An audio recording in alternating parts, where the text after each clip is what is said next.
Una nube destructora y asfixiante exterminó a 40.000 personas en menos de 3 minutos, y el único hombre que sobrevivió para contarlo estaba enterrado vivo en un calabozo.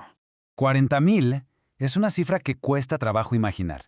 Es literalmente una ciudad entera que desapareció, borrada del mapa. Y lo más impactante es que la aniquilación fue casi instantánea. En un momento existía San Pedro, una auténtica joya de puerto en la isla de la Martinica, y al siguiente simplemente se había desvanecido. Se la tragó, por así decirlo, el aliento mortal de un volcán. Ahora, lo que este archivo desclasificado nos revela es que no estamos hablando de una erupción cualquiera. No. Esto fue algo de otra escala. Un evento de proporciones bíblicas, una furia geológica tan descomunal que es difícil hasta de concebir. Los pocos testigos que estaban lo suficientemente lejos para contarlo la describieron como una tromba relampagueante. Hay que imaginar una avalancha, pero no de nieve, sino de gas hirviendo, de cenizas y rocas, bajando a toda velocidad por la ladera del Monte Pelado. Una velocidad que aterra, incinerándolo todo a su paso.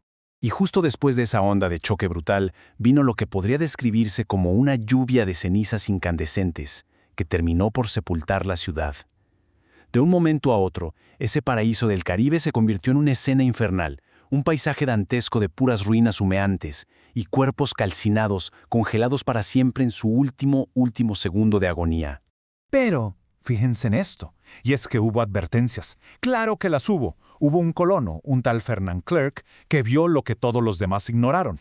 Su barómetro estaba en caída libre. Y él no se esperó a que le dieran permiso. Él le creyó a la ciencia, confió en su instinto y simplemente agarró a su familia y huyó, justo a tiempo. Fue de los poquísimos, de los contados, que lograron escapar de la zona de muerte. Pero aquí es donde la historia da un giro terrible. Porque la furia del volcán, con toda su violencia, no fue la única sentencia. Lo que hace que este archivo sea verdaderamente siniestro son las decisiones humanas. Decisiones que convirtieron una catástrofe natural en un exterminio masivo. Porque sí, esta masacre pudo y debió evitarse. Es que, el volcán llevaba días avisando, días rugiendo. La ceniza caía sobre la ciudad como una especie de nieve gris, macabra. Los animales, con ese instinto que tienen, huían despavoridos. O sea, las señales no podían ser más claras, eran inequívocas. Pero las autoridades, de forma deliberada, minimizaron el peligro. Y aquí surge la pregunta inevitable, ¿no? ¿Por qué? ¿Por qué una población entera, 40.000 personas, se quedó ahí, inmóvil, esperando su fin, en una ciudad que estaba, literalmente, a punto de ser calcinada? La respuesta es tan trágica como la erupción misma. Todo se reduce a estas palabras, las palabras exactas del gobernador de la isla, el gobernador Moutet. Él estaba obsesionado con una cosa: mantener el orden, evitar un éxodo masivo que despoblara la colonia, que era muy valiosa para Francia. Así que silenció el pánico. Le aseguró a la gente, que estaba aterrada, que no pasaba nada, que estaban a salvo, que vivían, y estas fueron sus palabras, en el mejor de los mundos imaginables. Esa complacencia, esa frase, fue una sentencia de muerte. Ese deseo de imponer una calma que no era real, de priorizar el control sobre la vida misma, pues selló el destino de miles. La gente confió en él, obedecieron, y por eso murieron. Y mientras todo esto pasaba en tierra, mientras la ciudad era sentenciada, en el puerto, anclados justo frente al apocalipsis, unos cuantos estaban a punto de librar su propia batalla. Una batalla imposible contra el infierno que venía ahora desde el mar. Es que es increíble lo que pasó. La tripulación a bordo de un barco, el vapor Roraima, vio con sus propios ojos cómo esa nube de fuego bajaba sobre ellos. El primer oficial, un hombre llamado Ellery S. Scott, lo describió como una oscuridad total, de repente, y después un calor que simplemente no se podía soportar. La cubierta del barco se incendió al instante, el mástil se partió en dos, y luego una lluvia de lodo hirviendo que lo cubrió absolutamente todo. Y para los que no murieron en ese primer instante, bueno, la lucha apenas estaba comenzando. Porque tenían que hacer dos cosas, ¿a cuál más difícil?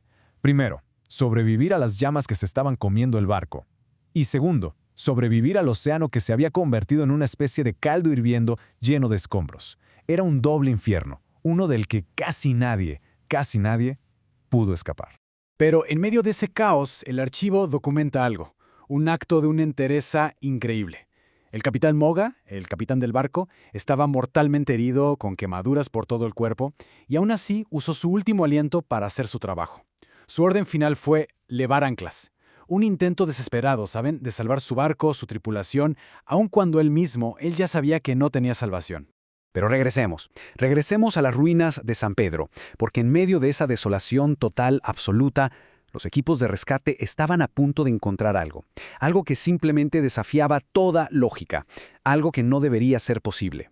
Piensen en esto. Entre 40.000 víctimas, justo en el epicentro, en el corazón de la zona de aniquilación, encontraron a una persona con vida. Un solo sobreviviente, un hombre que seguía respirando, rodeado por una ciudad entera de cadáveres.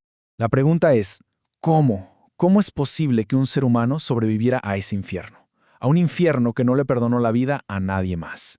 Bueno, pues su nombre era Auguste Sibaris, y su salvación fue, irónicamente, su condena. Era un prisionero, estaba encerrado en un calabozo, pero no uno cualquiera, uno subterráneo. Una mazmorra de piedra sin una sola ventana, construida muy por debajo del nivel del suelo. Su celda, que era su castigo, se convirtió en su único refugio. Lo aisló del calor mortal, de los gases que asfixiaron a todos los demás. Y aquí está la ironía final, la más cruel de todo este archivo. Los ciudadanos libres, los que hicieron caso, los que siguieron las órdenes de su líder y confiaron en la autoridad, todos ellos fueron aniquilados, mientras que el hombre condenado, el que estaba apartado de la sociedad, abandonado en la oscuridad, fue el único que vivió para contarlo. La investigación Prontimoda. Síguenos en Datum 87 para ver la evidencia completa.